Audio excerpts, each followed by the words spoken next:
Have you ever experienced the sudden involuntary spasm of your diaphragm, followed by that characteristic hic sound? That, my friends, is a hiccup.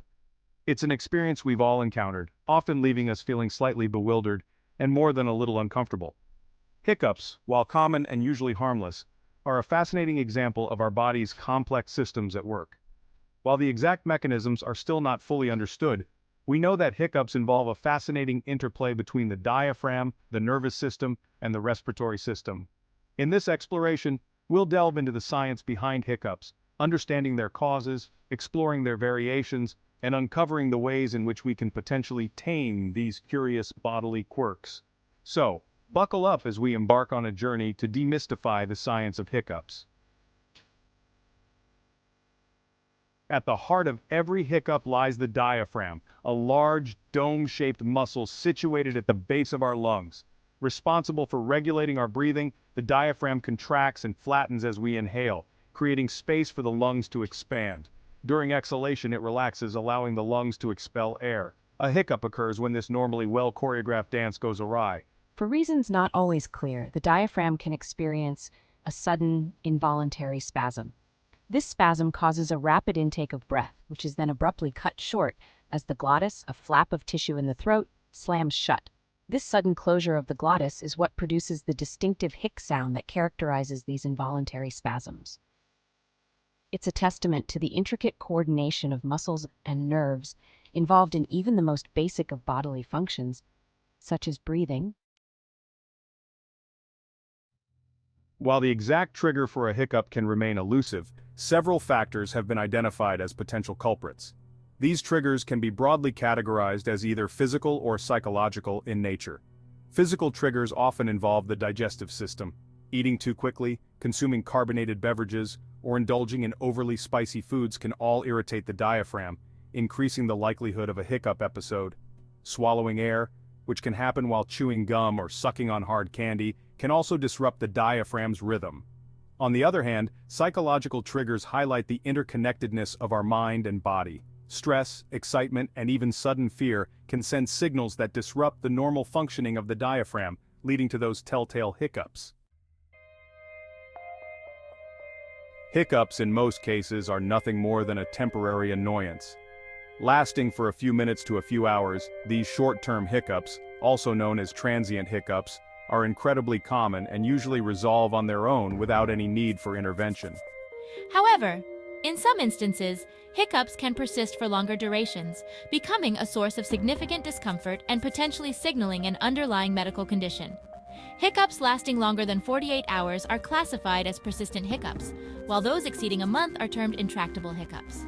These prolonged hiccup episodes warrant medical attention, as they might indicate an underlying condition affecting the diaphragm, the nervous system, or other organs in the body. Section 5. Taming the Hiccup Beast: Home Remedies and Medical Interventions. Dealing with a bout of hiccups can be, well, pretty frustrating, but thankfully, several home remedies have emerged over the years purported to help subdue these involuntary spasms. While their effectiveness varies from person to person, these remedies often focus on disrupting the hiccup reflex by altering breathing patterns or stimulating the vagus nerve. Holding your breath, breathing into a paper bag, sipping ice-cold water, or gargling with water are just a few of the many home remedies that have been passed down through generations. Some individuals find relief from techniques like pulling their knees toward their chest or gently pressing on their eyeballs. For persistent or intractable hiccups, medical intervention may be necessary. Medications like muscle relaxants or anticonvulsants can help alleviate the diaphragm spasms. In rare cases, more invasive procedures such as nerve blocks or surgery might be considered to address the underlying cause. Section 6. When a hiccup is more than just a hiccup. While most hiccups are benign and self-limiting, it's important to recognize when they might be a sign of something more serious. Persistent or intractable hiccups, particularly when accompanied by other symptoms, warrant prompt medical attention. Conditions that can manifest as persistent hiccups include gastrointestinal disorders like gastroesophageal reflux disease, or GERD, or stomach ulcers, respiratory ailments such as pneumonia or pleurisy, and even central nervous system disorders like stroke or brain tumors. If your hiccups persist for more than 48 hours, are accompanied by chest pain, shortness of breath, vomiting, fever, or neurological symptoms like numbness or weakness, it's crucial to consult a healthcare professional to rule out any underlying medical conditions.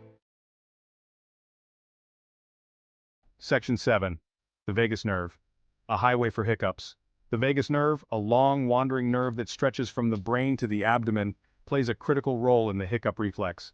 Acting as a two-way communication pathway between the brain and various organs, including the diaphragm, the vagus nerve transmits signals that can both trigger and suppress hiccups. Irritation or stimulation of the vagus nerve, which can occur due to factors like a full stomach, a sudden change in temperature, or even emotional stress, can disrupt the nerve signaling, leading to those familiar hiccups.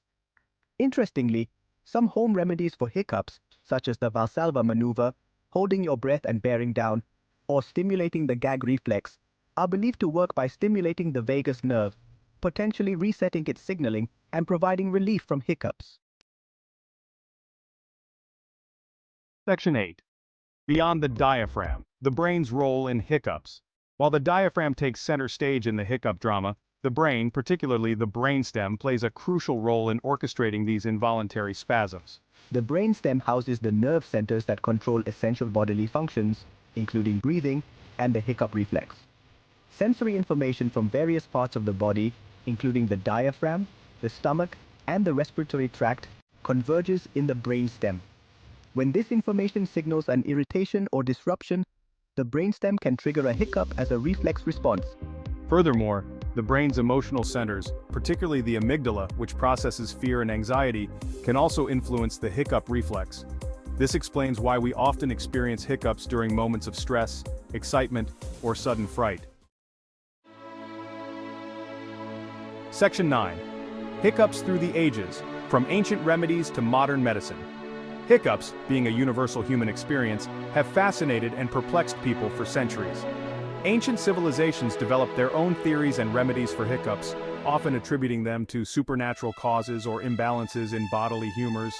Egyptian papyri dating back thousands of years mention hiccups and suggest remedies like holding one's breath or drinking a mixture of herbs and spices. In ancient Greece, Hippocrates, considered the father of medicine, believed that hiccups were caused by an imbalance of bodily fluids and recommended treatments such as sneezing, gargling with vinegar, or applying warm compresses to the abdomen. Fast forward to the present day, and while we have a better understanding of the physiological mechanisms behind hiccups, we're still searching for definitive answers and effective treatments, particularly for chronic cases. Modern medicine offers a range of options from medications to nerve blocks to surgery, but the quest for a universal cure for hiccups continues. Section 10. The mysteries that remain. Unanswered questions about hiccups. Despite centuries of observation and research, hiccups still hold their share of mysteries. While we've made significant strides in understanding the physiological processes involved, some fundamental questions remain unanswered. For instance, the exact purpose of hiccups remains a subject of debate.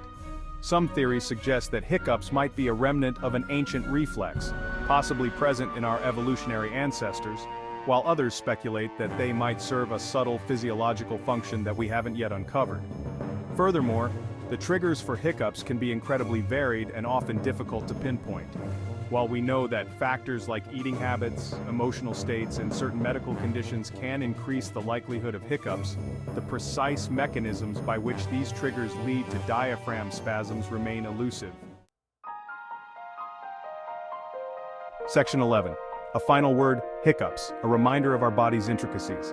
Hiccups, those sudden involuntary interruptions to our breathing, serve as a fascinating reminder of the intricate and interconnected systems that make up our bodies. From the muscular contractions of the diaphragm to the signaling pathways of the nervous system, every hiccup is a testament to the complex interplay of organs and processes that keep us functioning. While most hiccups are harmless and transient, those that persist warrant medical attention as they might be a sign of an underlying condition requiring treatment. Understanding the potential causes and triggers of hiccups empowers us to differentiate between a passing annoyance and a potential health concern. So, the next time you experience a bout of hiccups, take a moment to appreciate the intricate dance of muscles, nerves, and organs happening within you. And if those hiccups overstay their welcome, don't hesitate to seek guidance from a healthcare professional. After all, even the most curious of bodily quirks deserves a closer look.